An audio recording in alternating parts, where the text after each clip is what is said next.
Olá, amigos do Papo.com. Hoje nós vamos falar sobre carreira, sobre saúde mental, sobre o futuro do emprego. Para onde vai o Brasil? Para onde vai você que está entrando no mercado de trabalho? Quais são os caminhos? E para isso a gente convidou uma pessoa muito especial, Patrícia Cardim, que é diretora-geral do Centro Universitário Belas Artes. Ela está há mais de 20 anos atuando na Belas Artes e vai falar muito sobre esses assuntos que eu acho que vai render super para você.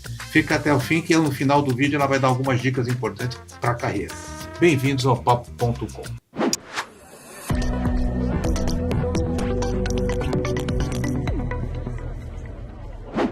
Patrícia, muito obrigado aqui pelo esse momento que você está dedicando para a gente. É um prazer estar aqui, Tamer, mesmo. E eu queria começar falando um pouco, entender quem é a Patrícia, né? Como é que foi, como é que você construiu a sua carreira, como você se formou. Já falou que eu estou há mais de 20 anos na Belas Artes, né? Por isso eu ouvi no outro podcast você falando que você já está há mais de 20 anos, então... São 26, 27 anos de Belas Artes já, comecei com 15 anos ali, foi uma espécie de trainee da instituição, passei por vários departamentos até ser diretora-geral, que eu sou hoje. Sou a quarta geração, é uma empresa familiar, que fará 100 anos esse ano, centenária, algo tão raro no Brasil, na área de educação. Eu entrei num papo com o ChatGPT esses dias e ele disse que eu posso dizer que somos a única familiar, particular, que fará 100 anos no Brasil. Não, e é engraçado, porque geralmente, como é que a gente fala, a primeira constrói, a segunda mantém, a primeira geração constrói, né? A segunda geração mantém e a terceira destrói. Nós já estamos na quarta geração. Belas Artes, ela é uma sobrevivente dessa, e é uma família e tem essa peculiaridade que eu considero mais rara ainda, sem nenhum processo jurídico, nem administrativo sobre sucessão até hoje. É uma instituição que ela tem tanta personalidade, eu considero essa a grande fortaleza da Belas Artes, tanta personalidade que ela consegue sobreviver às questões de sucessão assim de forma muito firme na missão dela. É muito firme a instituição. E Patrícia, me diz uma coisa, você passou, são 100 anos de história, lógico que você não viveu 100 anos, não, né? Mas você está vivendo uma mudança, né? Da formação, né?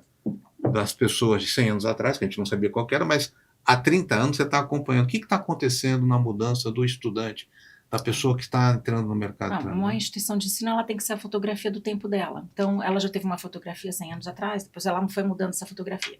Acho que a diferença do momento atual é a velocidade de mudança. Velocidade. É a velocidade das mudanças. Mas a mudança, ela sempre, né, ela é uma constante.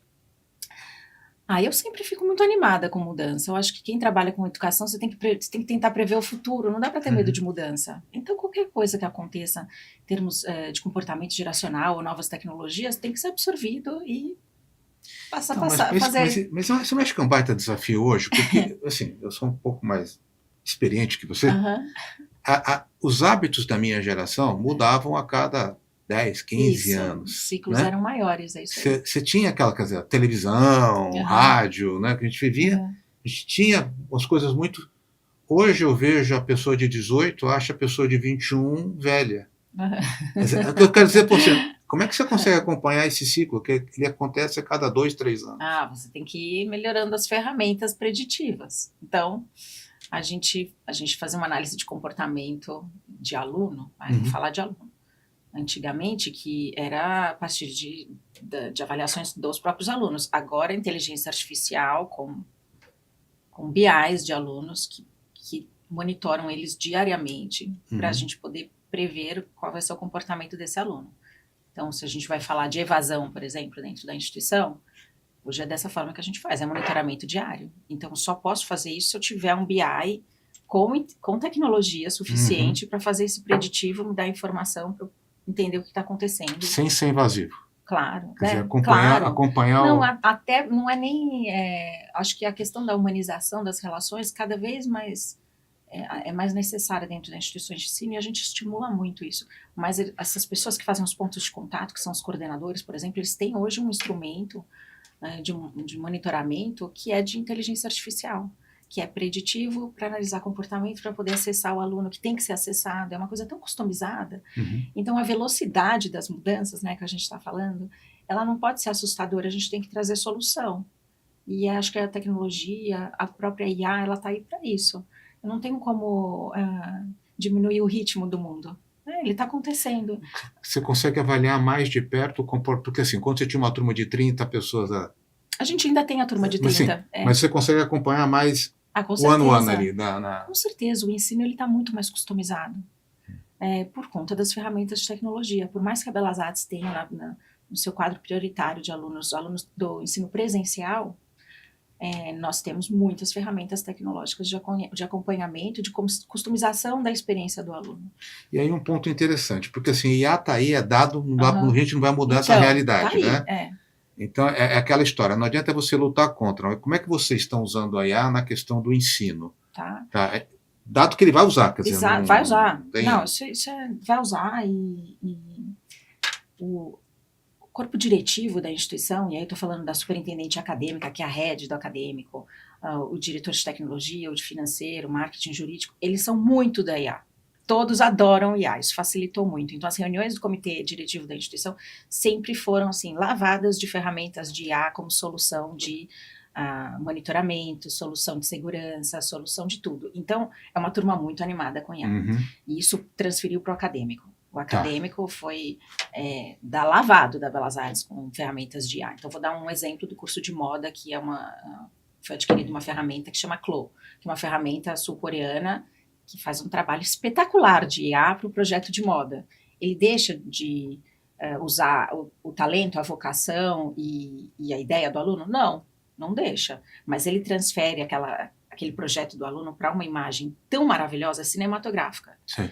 Que não teria nem como, não mudou a régua de entrega do aluno. Mas como é que ele vê a questão do tecido, a questão então, do essa ferramenta entrega essa sensação têxtil no digital perfeitamente, que nenhuma outra ferramenta entregava. Então, o aluno hoje, além de ele construir a modelagem, você consegue ver quase a textura nessa ferramenta. Caimento, tudo. Só que o aluno tem que ter o conhecimento para fazer o prompt certo, alimentar a ferramenta de forma coerente. Tem muita coisa ruim que sai dessa ferramenta também, dos nossos alunos.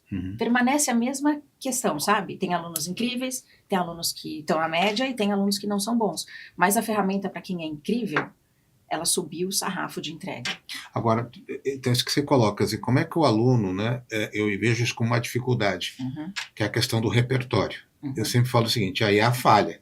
Né? A IA, ela ainda não está... Né? Mas muito. Aí você faz a sua busca, a sua consulta, e vem uma coisa que não está muito correto. Se o aluno não tem o repertório para questionar, para fazer o segundo, o terceiro, o quarto prompt, ele talvez faça... Por isso que ele é aluno. Por isso que ele é aluno. Mas você não acha que tem um gap nessa formação? Porque é leitura mesmo, quer dizer, eu acho que... Como é que a gente cria essa base? Eu nem acho. A gente tem, assim, uma prova que a prova, o PISA, que é uma prova internacional do ensino básico do mundo, ela prova que o brasileiro tem um problema seríssimo na literacia e com a matemática, em exatas de forma geral.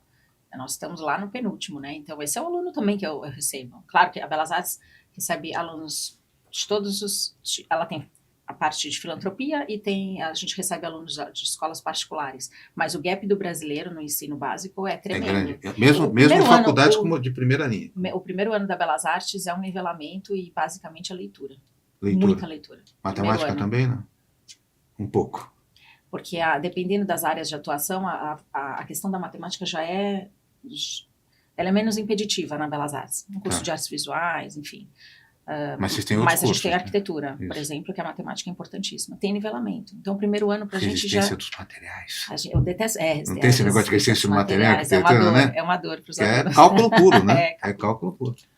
E vocês estão fazendo... Isso eu queria explorar um pouco com você, que é a formação de base. Eu sei que você está muito engajada na parte de ensino superior, mas o ensino superior é consequência do básico, né? Como é que você está vendo hoje esse momento? É um pouco a minha paixão, sabia? Também. Onde eu acordo para militar de forma voluntária e brigar mesmo pelo ensino básico brasileiro, que hoje quase 90% é público, que é o inverso da universidade, né? O ensino superior, quase 90% é particular. Então, e aí que é muito, muito doído, porque a área que eu gosto de brigar é pela alfabetização. Se você alfabetizar até a idade correta, tem tantos estudos já que mostram que você liberta a pessoa para interpretar. Porque o que acontece no Brasil hoje é que a pessoa aprende a ler e a escrever, mas não a interpretar. porque ela não aprendeu dentro do momento correto, da forma correta, aquela alfabetização que precisa ser uma alfabetização assim, mais metódica. E isso eu justifico também pela formação do professor.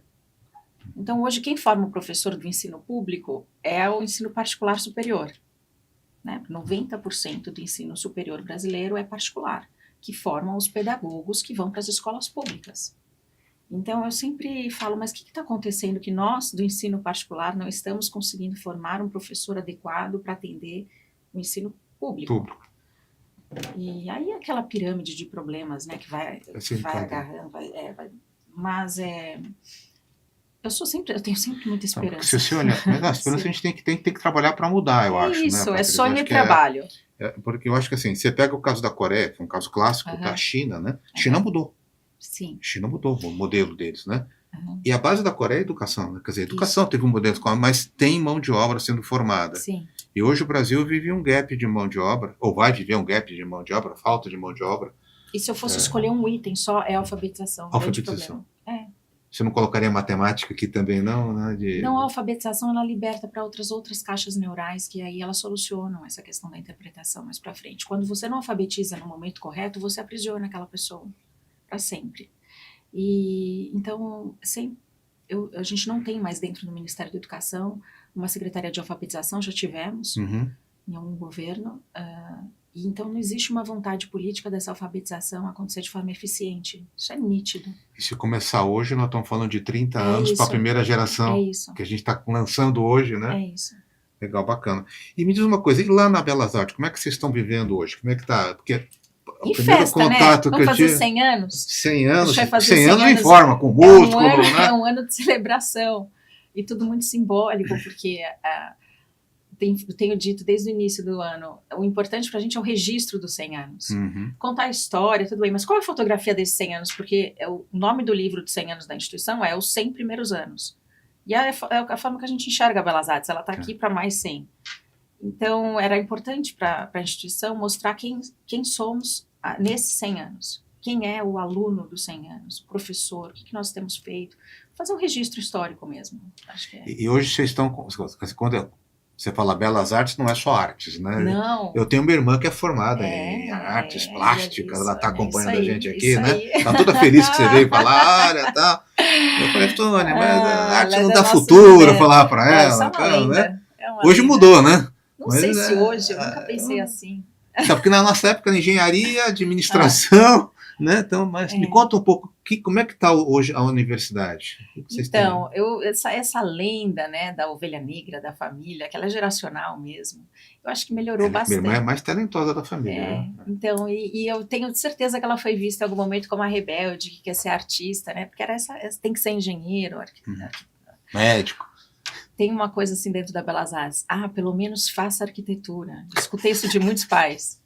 Gente, mas deixa essa pessoa fazer moda. Já que vai fazer, então faz arquitetura. Então, acho que o mundo abriu e as pessoas têm mais acesso a essa informação de entretenimento, da área de economia criativa. Imagina que o curso de cinema da Belas Artes hoje é o terceiro maior curso da Belas Artes. E por quê? Não é porque as pessoas gostam de fazer cinema, é porque tem um mercado enorme contratando. O Brasil tem um mercado cinematográfico enorme, principalmente São Paulo. Então, isso reflete dentro dos números dos nossos alunos. Então, difícil alguém que queira fazer artes ou qualquer área da área de economia criativa hoje não queira transformar isso numa carreira. E essa é a forma que a Belas Artes sempre enxergou. A gente sempre quis mostrar para esses alunos que existia e para os pais de alunos também, porque essa é uma pergunta que aparece muito ainda também, muito nas palestras que nós fazemos dentro das escolas, com os pais no início do ano. Mas meu filho vai conseguir ter um emprego, vai conseguir ter um salário, ou vai conseguir ser um empreendedor da arte? Vai, não se preocupa. Se ele quiser.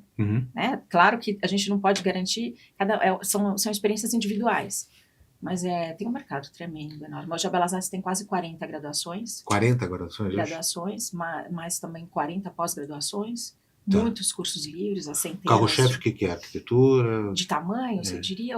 Porque tem os cursos que são simbólicos, né? Como o curso de artes visuais, que é um curso... Ele é o maior do Brasil, mas ele tem em torno de 300 e poucos alunos. Mas ele é um curso que é o nosso tradicional, vai? Porque ele é o curso de 100 anos. Depois a arquitetura, que veio logo em seguida, que também tem quase 100 anos, tem 94. Tá. E é um curso, acho que é o maior hoje. Cinema, publicidade e propaganda, moda, é um curso também bem grande. Mas aí a gente tem psicologia, que é o caçula, Psicologia agora. que é um curso que tem tomado o coração de todo mundo dentro da Belas Artes. Então, eu vejo o curso de Relações Internacionais, é um curso super importante para Belas Artes também. Em termos assim de... Porque tem cursos que eles dão um tom para a instituição toda. Eles trazem temas interessantes, o curso de RI é um desses. Então influencia muito outros cursos também. Administração não? Temos administração online. Online, sempre mais voltado para a área de empreendedores da economia criativa. Tudo que a gente faz dentro da Belas Artes acaba entrando dentro desse escopo, desse grande guarda-chuva que é a economia criativa, a nossa forma de enxergar o mundo, né? Explica um pouquinho para mim essa questão da economia criativa, porque assim, esse é um conceito que se fala bastante, né? Mas eu queria... Ninguém consegue explicar direitinho, o que é né? economia criativa, né? O cara do artesanato ali vendendo. Porque a maioria dos países de primeiro mundo, eles têm economia criativa dentro de um método bem estabelecido. Então, como que eles vão analisar o que é economia criativa na Austrália? Eles têm lá as 14 áreas, e aí você consegue ter os dados extraídos da economia, do PIB criativo do país. No Brasil, nós não temos.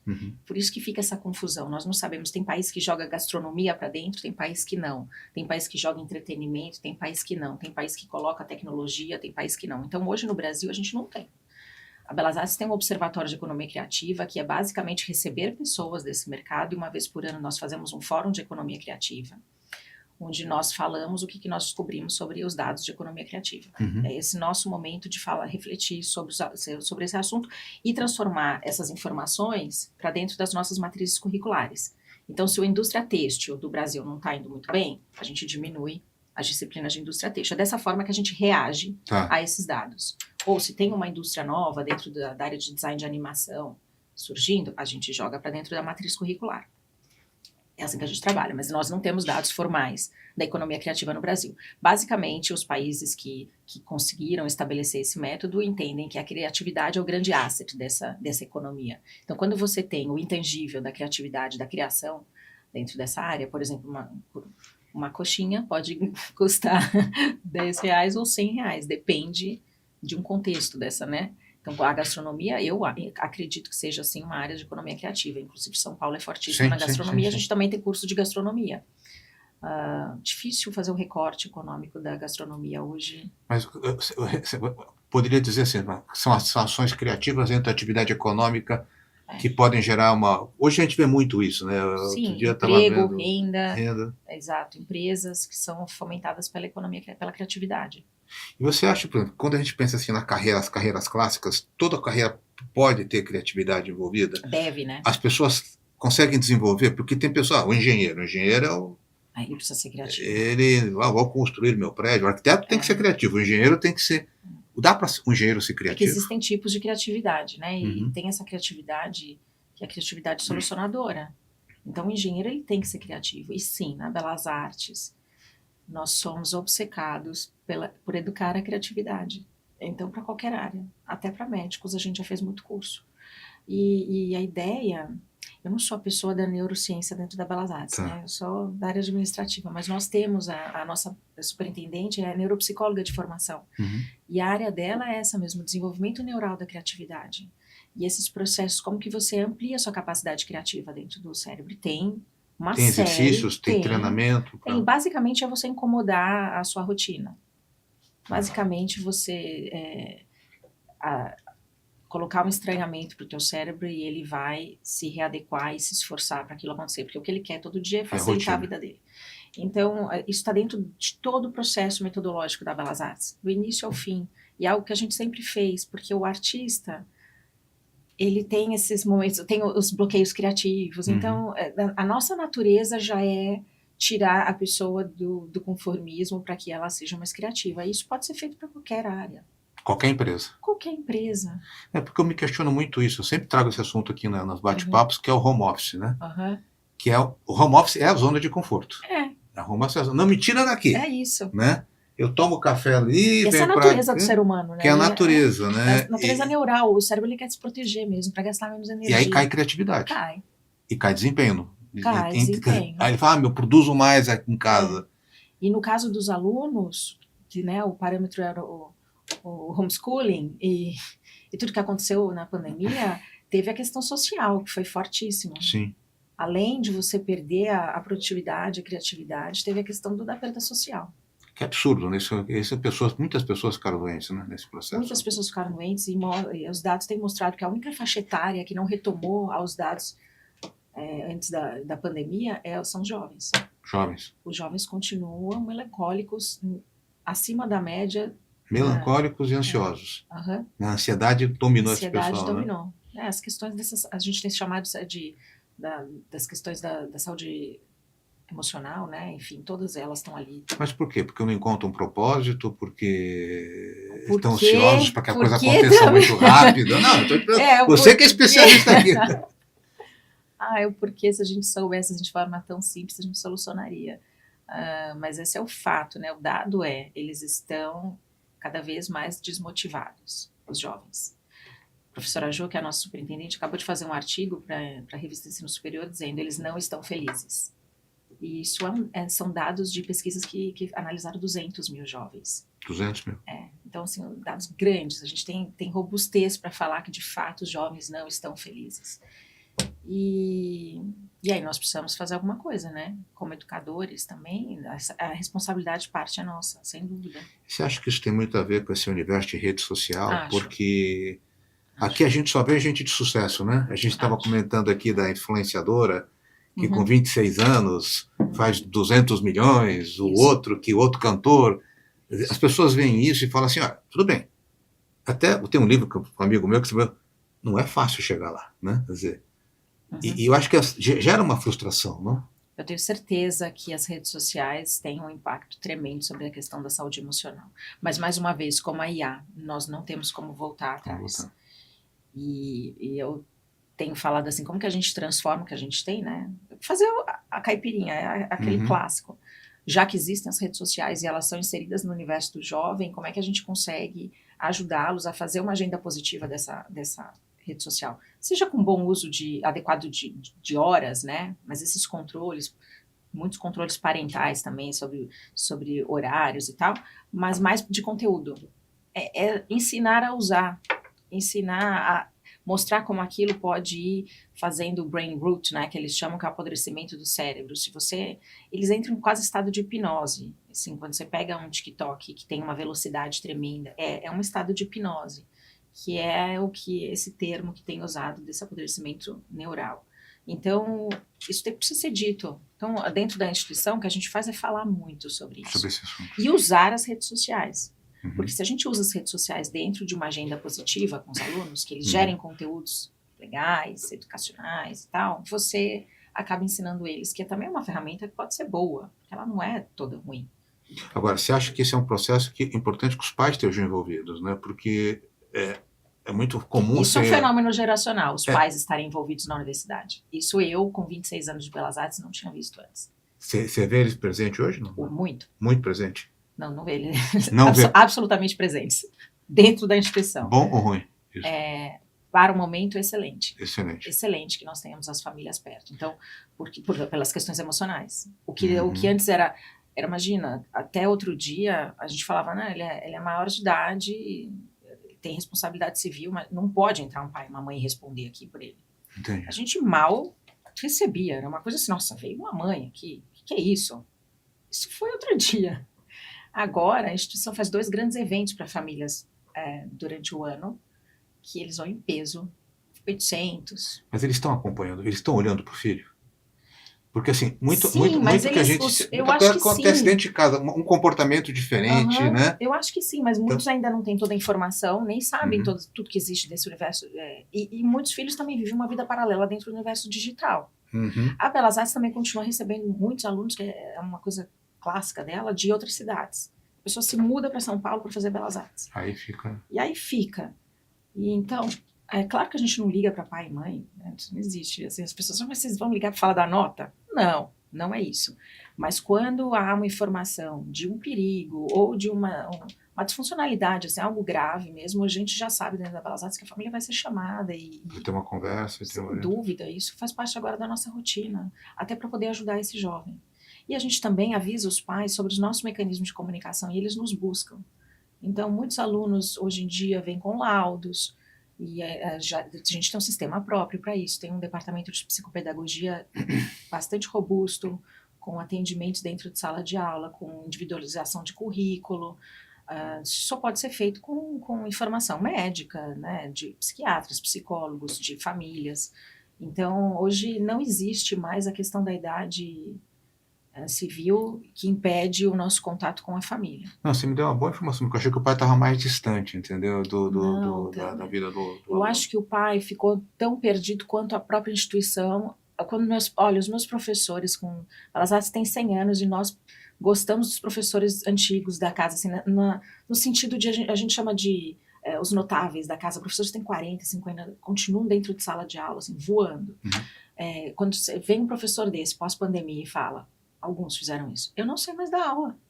Eu não sei o que está acontecendo. Mudou o aluno. Mudou o aluno. Esse aluno não faz mais contato visual. Ele não está fazendo contato visual. E agora eu não sei o que está acontecendo. E eu estou muito habituado. E aí um professor chegou ao ponto de um dia falar o que nos chocou. Ele falou assim, e ele falou isso com a maior sinceridade, eu estou tão apavorado que eu entro em sala de aula, eu acho um ponto e dou aula para o ponto. Porque eu não estou sabendo mais interagir. E a gente falou, nossa, isso é muito grave. Então, a gente fez uma série de capacitações com os professores, porque os professores do ensino superior, eles não são pedagogos de formação, eles são arquitetos, publicitários, designers, né, engenheiros e tal. E aí, a gente transformou todos os professores em pedagogos. Então, tem módulos inteiros sobre a parte neural, depois parte emocional, cognitiva. Os professores hoje entram na sala de aula com checklist. E aí eles fazem apontamentos dentro desse checklist e encaminham para a psicopedagogia. E aí a gente vai travando informação, às vezes um aluno não tem um laudo e ele vai receber depois, né, fora da instituição, não dentro, mas a gente faz esse primeiro alerta. Então essa questão emocional, ela é latente. A gente teve esse outro dia Pedro Chiozawa, que é um chefe que trabalha com Great Place to Work, na área de saúde, né?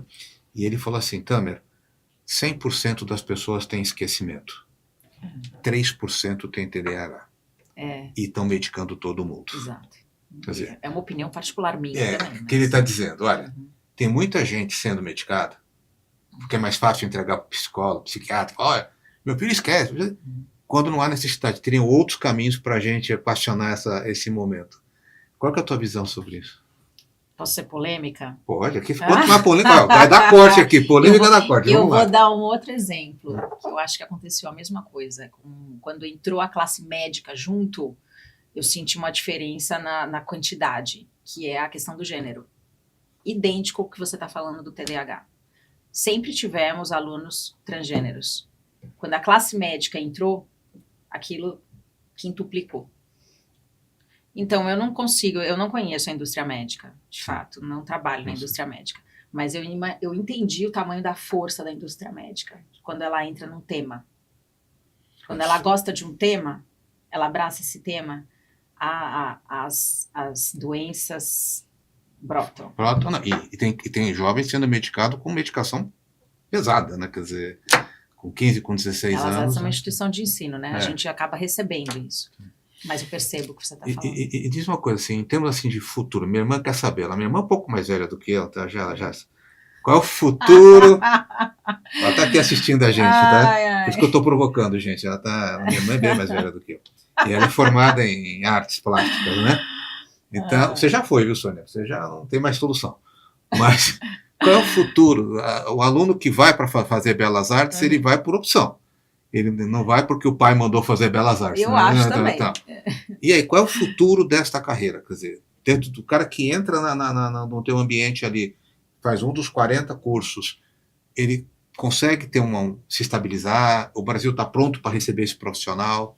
Eu espero que ele consiga, sim, porque a gente a gente sempre falou, se é um aluno que quer fazer uma obra para ele pôr em casa, não faz muito sentido. Ali são carreiras criativas que a gente está formando, né? Para o mercado mesmo, seja você sendo um empreendedor, seja sendo um artista ou querendo entrar nesse mundo do trabalho. Hoje, o curso de Artes Visuais da Belas Artes é um curso com uma das maiores empregabilidades de estágio, né, a partir do 4º semestre, que é quando a gente começa a forçar, estimular esse aluno a ir para o mundo do trabalho, de toda a Belas Artes. Então, vão trabalhar em museus, em galerias, dentro da área pública.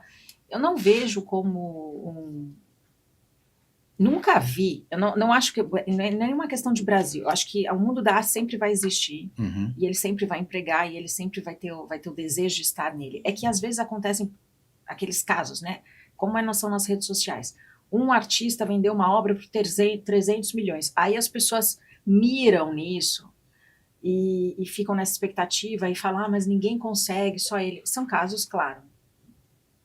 Tem menos pessoas que fazem essas fortunas. É o Whindersson da rede social. É o cara que exato. Né? Mas também o céu é o limite. Concorda comigo? Sim. Qualquer uma dessas carreiras criativas, o céu é o limite. Eu não tenho como dar teto para onde esse aluno pode chegar.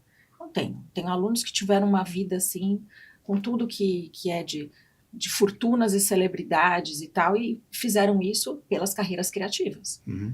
Agora, tem sim uma grande maioria que trabalha nesse mercado. Esse mercado contrata, e é normal. E você precisa estar lá no horário, e você precisa ter a sua entrega, tem muita coisa técnica envolvida, tem muito conhecimento técnico específico. E esse é o mundo normal. Então, quando assim, a gente fala de carreiras, eu perdi, vivendo o mundo da Belas Artes, totalmente o parâmetro do que é uma carreira segura. Eu deixaria um filho meu, se quisesse fazer um curso hoje de mídias sociais digitais, vai com tudo, porque realmente programação, porque não temos o curso de programação. Todos eles estão aprendendo programação agora. Então, faz parte dessa alfabetização necessária, né? Até para ter uma noção do... Não que eles precisam virar programadores, mas precisa ter, que nem o inglês, precisa programar um pouco também.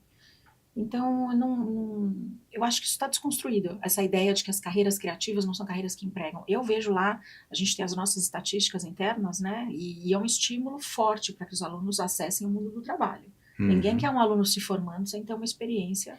E essa visão do empreender, porque o brasileiro não aprendeu a empreender, né? A gente não é treinado para empreender, né? A gente é treinado para trabalhar em alguma empresa.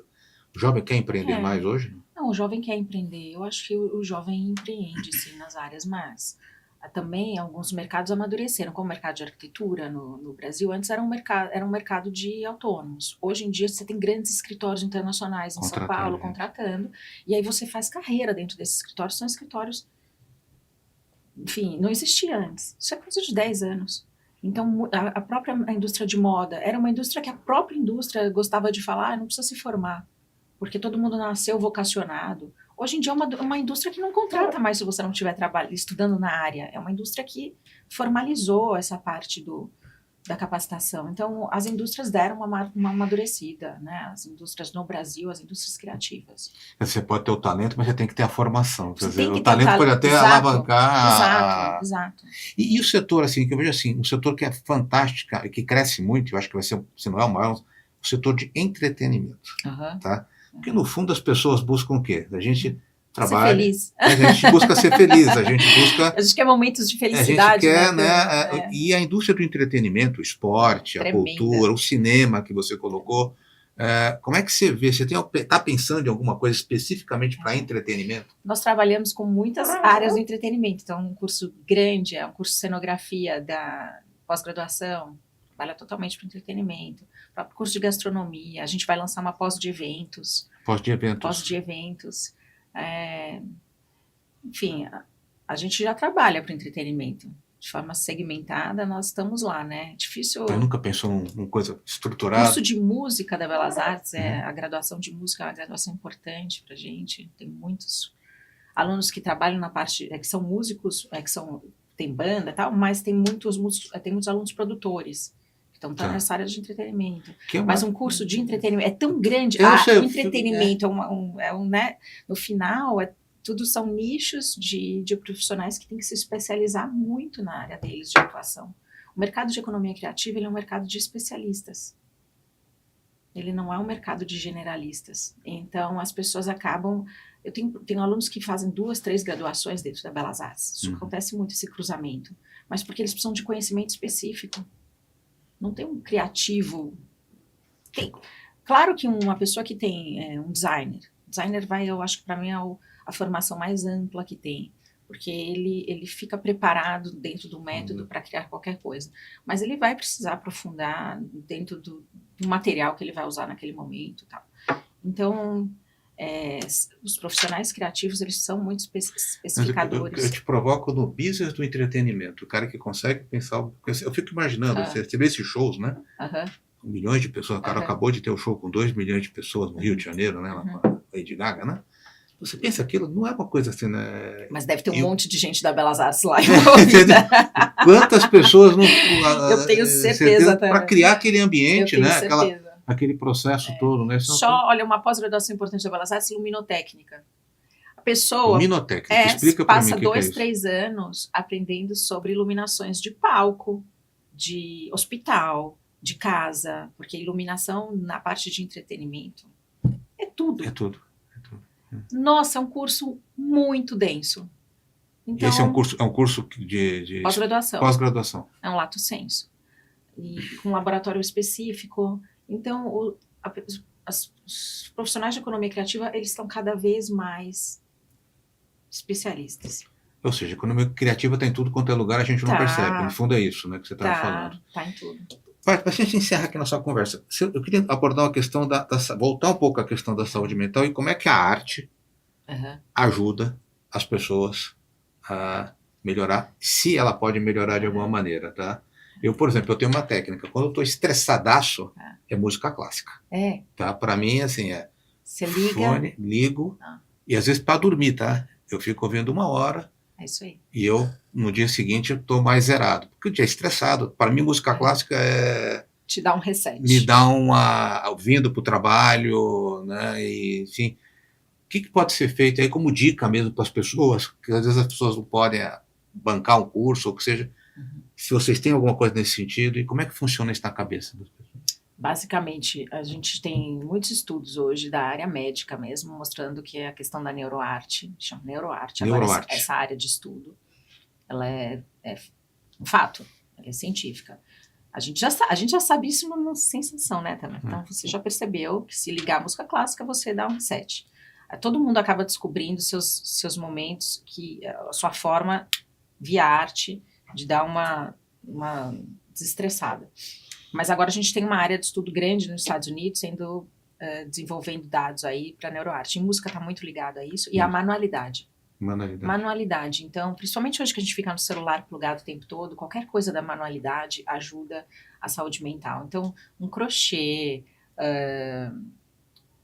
eu adoro marcenaria. Marcenaria? Você faz? Porque bate, né? Você faz, pega. né? Quando eu posso, na Belas Artes já fiz algumas vezes. Não, nem sei o que eu tô fazendo, mas estou lá, o serrote, sabe? Essa coisa de você usar a mão, você de fato desconecta o cérebro de outras áreas que ela ajuda essa esvaziamento, né? O neural. E aí a gente vive essa manualidade. Então o que a Belas Artes fez é criar um grande programa que chama Campus Vivo. Você tem ideia o que é saúde, o que a gente jogou de saúde mental para manualidade? Um programa que chama Campus Vivo. São 50 atividades mensais que são promovidas em contraturno, todas elas de manualidade. Para os alunos? Para os alunos, para a comunidade de forma geral. Professor, funcionário, todo mundo pode ir. E aí você desestressa, sem a necessidade de fazer daquilo um projeto profissional. Dentro da faculdade, qualquer coisa que você estiver fazendo, seja um crochê ou uma cerâmica, tem uma nota e tem um diagnóstico profissional ali. Dentro do campus Vivo, você faz isso dentro do campus, em horários alternativos? Horários alternativos. A própria oficina de cerâmica é uma das mais lotadas. A gente tem que fazer 2, 3 por mês, porque são atividades que todo mundo quer mexer no barro. E é só para desestressar. Eu já não ia gostar. Às vezes não são alunos que querem, não tem nada a ver com cerâmica. Você não ia gostar. Eu gosto de sujar. Não gosta de sujar? Tá vendo? Mas é bom sujar. A criança tem que ser estimulada a sujar. A gente fala muito isso. É importante. Porque esse incômodo, também era o que a gente falou. O incômodo, ele te provoca a ser mais criativo. Mas fica tudo torto as coisas que eu faço lá. Não tem problema. Meu cinzeiro, quando eu fazia na escola, lá era, sabe aqueles cinzeiros tortos? Né? Todo mundo era redondinho, o meu era torto. Não é traumatizado com isso. É um grande hospital emocional. E como é que as pessoas que estão assistindo a gente podem, nas suas casas, fazer alguma coisa que nem todo mundo vai ter acesso, né? Sim. O que as pessoas podem fazer? E as pessoas podem fazer qualquer... Hoje tem tantas tutoriais, né, na internet, a própria Belas Artes está com o BA Play agora, que é um stream da Belas Artes, tem muitas atividades lá, tutoriais de atividade mesmo, de mexer com tinta plástica, de mexer com cola, com materiais recicláveis, que são atividades só para você... E a pessoa acessa pela internet? Acessa pelo site da Belas Artes. Tá, e aí o custo é gratuito, isso? O BA Play tem muita coisa gratuita, tem muito conteúdo gratuito. Não, o que eu acho importante, né? Porque eu vejo, sabe o que eu vejo? Eu só vejo as pessoas jogando no celular. O tempo ocioso da pessoa não está na leitura, não está na arte, está no... Mas vira e mexe, você vai perceber que as pessoas voltam para alguma coisa. Lembra que tinha aqueles livros de colorir? Agora tem uns livros de colorir de canetinha, que estão assim, viralizaram, e aí tá todo mundo pintando com a canetinha. Isso. Voltando para a infância. Né? Voltando para a infância. Maravilha. E a manualidade. Para dar essa... E, Patrícia, projetos agora para os próximos 200 anos. O que você tem para a gente fechar nossa conversa aqui? Bom, a gente vai nessa passada firme mesmo, de levar a Belas Artes para os 200 anos, permanecendo com a missão dela, que é levar arte e cultura muito além da própria instituição, criando essas grandes... Na verdade, a Belas Artes, a preocupação dela é plantar a semente para que os alunos floresçam. Essa é a nossa ideia, que eles pensem sempre que um mundo melhor é possível, sempre. Então, alunos que têm esse pensamento coletivo, sustentável, de bons usos de aparas, que queiram construir um Brasil mais forte, enfim, a gente está aí para isso. E o Brasil tem um enorme potencial, Patrícia, eu sempre falo isso. Se você sai, o Brasil é maravilhoso. Se você sai, você viaja o Brasil afora, você vê tanta coisa boa, né? Acho que a gente tem que ser um pouco mais positivo, né? Menos, sem dúvida. Tudo está errado. Então, não, gente, tem coisa muito boa, a gente tem que pensar positivamente, né? Eu queria agradecer muito, conversamos com Patrícia Cardim, diretora-geral da Universidade de Belas Artes. Acho que a conversa foi ótima, vai ficar aqui no descritivo do programa o link para você acessar o site da Belas Artes, fazer aquele curso que ela falou para desestressar e ter uma vida com mais qualidade. Se você curtiu o programa, dá o joinha para a gente, compartilha com seus amigos e a gente se vê numa próxima oportunidade. Até lá.